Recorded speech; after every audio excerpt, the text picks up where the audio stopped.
गरुड़ जो है यमुना नदी में नहीं उतर सकता, गरुड़ को श्राप था। सारी जगह भागे कालिया पर बच नहीं पाता था। तो यमुना नदी में आया भागकर, और जब भागकर आया तो यमुना नदी में छिपकर रहने लगा। यमुना का पानी विषमय हो चुका था। पूरा यमुना जो है काली पड़ गई थी और उस जल में विष मिल गया था, जहर मिल गया था। और एक कुंड बनाकर रहता था कालिया। यमुना नदी में एक कुंड बनाया था नदी के अंदर। वहां पानी इतना खौलता कि उस पानी के गर्म खौल से आसपास ऊपर उड़ने वाले पक्षी भी उसमें आकर गिर जाते थे। ऐसा उसका भाप उड़ता था और कालिया उन सबको खाया करता था। तो कालिया जो है यमुना में रहने लगा। पूरा यमुना का पानी दूषित हो गया। सुखदेव जी महाराज कहते हैं, विलोक्य दूषितां कृष्णां कृष्णः कृष्णहीना विभुः तस्या विशुद्धये मन्वीक्षन् सर्पं तमोदवाशयत्।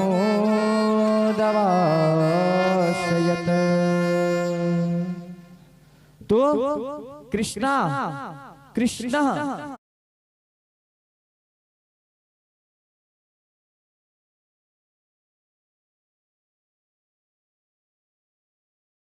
कृष्णहीना, देखिए कितना सुंदर श्लोक लिखा। कृष्णा कृष्ण कृष्णहीना। सुखदेव मुनि महाराज लिख रहे हैं कि विलोक्य दूषिता कृष्णा कृष्ण कृष्णहीना। इतना सुंदर श्लोक लिखा। और एक ही श्लोक में 3 बार भगवान कृष्ण का नाम लिया और 3 बार कृष्ण का नाम लेकर तीनों की परिभाषा बदली। एक कृष्ण भगवान कन्हैया, एक कृष्ण का अर्थ, दूसरे कृष्ण का अर्थ काला और तीसरे कृष्ण का अर्थ काला पानी। तो 3 बार कृष्ण का नाम लेकर सुखदेव मुनि महाराज 3 बार कृष्ण का नाम लेकर एक ही श्लोक में 3 बार नाम लिए भगवान कृष्ण का और तीनों के अलग अलग अर्थ निकाल दिए। यह है श्रीमद् भागवत। बस मात्रा कृष्णहीना कृष्णा कृष्ण, बस इन मात्रों का फेर है। तो ये सुंदर श्लोक लिखते हैं। तो यमुना का पानी जो है दूषित रहने लगा, काला पड़ गया, विष मिल गया। ग्वाल बाल जो थे खेलते हुए वहां जाते हैं। और कहा? तालवन में। कौन सा वन? तालवन, बंसीवट, भांडेरवन, तालवन। भगवान कृष्ण घुमा करते थे। आप वृंदावन जाएंगे तो इन सभी जगहों को देखना। भजन सुने ना, तालवन में राधे राधे। तो ये तालवन, इस वन में भगवान जो है बैठे हुए थे, थक कर गाय चरा रहे थे। अपने गाय के झुंडों के साथ बैठे हुए थे भगवान। सारे ग्वाल बाल भी वहीं बैठे थे। तो भगवान के मित्र जो हैं, ग्वाल बाल जो हैं, पानी पीने जाते हैं। प्यास लगी उन्हें, और जब प्यास लगी तो यमुना का पानी पीने के लिए जा रहे हैं। और जैसे यमुना का पानी पिए उनके प्राण पखेरु उड़ जाते हैं। श्रीमद् भागवत में इसका वर्णन है कि भगवान के ग्वाल बालों के प्राण पखेरु वहीं उड़ गए। विष वाला पानी पीने से, यमुना का पानी पीने से भगवान के सारे मित्र उसी समय मर जाते हैं। पीछे से भगवान आए, भगवान कन्हैया आते हैं पीछे से, और देखा कि उनके मित्र के प्राण पखेरु उड़ चुके हैं। तो भगवान जो है अपने मित्रों के अंदर फिर से प्राण फूंकते हैं और उन्हें जीवित कर देते हैं। भगवान कन्हैया फिर से जीवित कर दिए और सोचा कि अब इस बार मैं कालिया को निकाल ही देता हूं यहां से, इस यमुना से कालिया को मैं निकाल देता हूं। तो भगवान जो है कूद गए यमुना के जल में, यमुना के जल में कूदे हैं भगवान कालिया से युद्ध करने। सामने धुआं नहीं करेंगे। भगवान जो है यमुना के जल में कूद गए। इस विषैले पानी में, जिस विष वाले पानी में कोई भी जीव जंतु जाता तो उस पानी में जाते ही मर जाता था, भगवान उसमें कूद गए। और कहां गए? कालिया के पास। कालिया देखा भगवान आ रहे हैं, पहचान तो नहीं पाया। मारने के लिए दौड़ता है कालिया कि आज मेरे पास जल के शिकार आया है। और वो जीवित कैसे आ गया ये सोचकर आश्चर्य में भी है कालिया कि यहाँ कोई जीवित आ नहीं सकता, सभी मरकर पहुंचते हैं, तो ये जीवित कैसे आ गया? कालिया को आश्चर्य हो गया।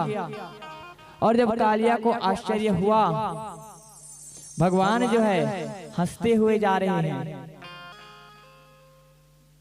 इस विष वाले पानी में भगवान हंसते हुए जा रहे हैं और कालिया देख रहा है। अब कालिया जो है मारने दौड़ता है भगवान को पकड़ने। और जब दौड़ा तो भगवान जो है चुप खड़े हैं, अभी कुछ भी नहीं कर रहे, अभी कुछ भी नहीं दिखा रहे। भगवान चुप खड़े हैं। कालिया आता है और अपने पूंछ में भगवान को पकड़ लेता है, अपने पूंछों में लपेट लिया कालिया भगवान को। भगवान अभी भी चुप खड़े हैं, मैं अभी भी कुछ नहीं करूंगा। कालिया अपनी शक्ति लगाकर भगवान को जोर से जकड़े, कन्हैया को जोर से जकड़े। भगवान कन्हैया चुप खड़े हैं। कालिया सोच रहा ये मर क्यों नहीं रहा।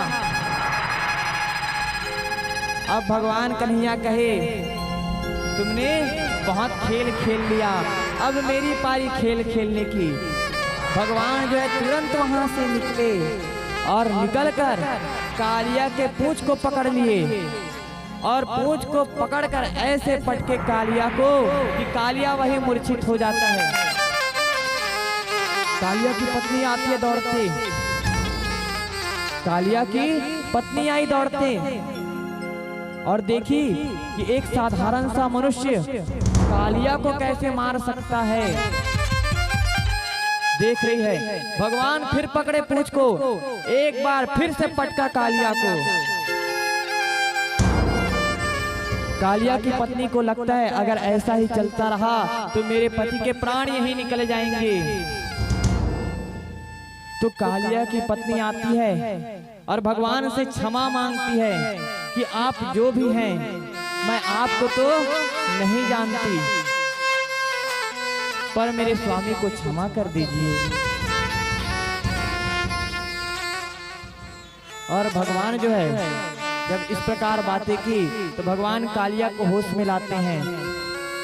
कालिया होश में आया और जब होश में आया तो भगवान कहते हैं तू यहाँ से चला जा, नहीं तो आज तुझे यही मार दूंगा, अगर नहीं गया तो तुझे यही मार दूंगा। कालिया कहता है कि अगर मैं यहाँ से चला गया, अगर मैं यहाँ से चला गया तो मुझे गरुड़ मार डालेगा। सौभरी ऋषि के श्राप के कारण, कौन से ऋषि? सौभरी ऋषि के श्राप के कारण गरुड़ यहाँ नहीं आ सकता, बाकी जगह गरुड़ पहुंच जाएगा, तो मैं बाकी जगह नहीं रह पाऊंगा। कालिया को डर हो गया था अपने प्राणों का, तो बार बार विनती करता है, हो गया था अपने प्राणों का। तो बार बार विनती करता है भगवान से। तब भगवान अपना रूप दिखाए। भगवान कन्हैया अपना चतुर्भुजी रूप दिखाते हैं। और जब चतुर्भुजी रूप दिखाए तो कालिया हाथ जोड़कर और कालिया के हाथ क्या है? उसके फन। तो अपने फन को गिराता है नीचे और दंडवत प्रणाम करता है भगवान की। तो भगवान कहते हैं कालिया तो चिंता मत कर, मेरे पास उपाय है। अगर मेरे चरणों के निशान तेरे फन में रहेंगे तो गरुड़ दूर से देख लेगा और तुझे कुछ नहीं करेगा। भगवान जो है कालिया के ऊपर कूद कर चढ़ जाते हैं और जैसे ही कूद कर चढ़े भगवान जो है नृत्य करने लगते हैं। भगवान नाच रहे हैं कालिया के ऊपर, नृत्य कर रहे हैं भगवान। और कूदते कूदते कालिया जो है यमुना नदी के ऊपर आता है। उनके सारे मित्र देखते हैं कि बंसी बजाने वाले, गाय चराने वाले एक ग्वाल आज कालिया के ऊपर नाच रहे हैं, जिनसे सारे लोग डरते हैं। उसके ऊपर भगवान नाच रहे हैं। भगवान कूद कूद कर एक फन से दूसरे फन, दूसरे से तीसरे फन, सभी में कूद कूद कर नृत्य करे। और अंतिम में भगवान उतर जाते हैं। कालिया के फन में भगवान के पैरों के निशान रहते हैं और कहते हैं भगवान कि अब तू जा सकता है, तू यमुना से अब जा सकता है, तुझे गरुड़ कुछ भी नहीं करेंगे। जैसे ही गरुड़ मेरे चरणों के निशान को देखेगा, गरुड़ कुछ भी नहीं करेगा। कालिया वहां से चला गया और भगवान की स्तुति करता है। कालिया स्तुति करके वहां से चला जाता है। भगवान जो है अपने ग्वाल बालों के साथ वापस आते हैं। फिर खेल कूद में कुछ दिन निकले, भगवान की कुछ दिन निकले खेल कूद में। तो इस बार भगवान जो है यमुना किनारे गोपियों को देखे कि गोपियां जो है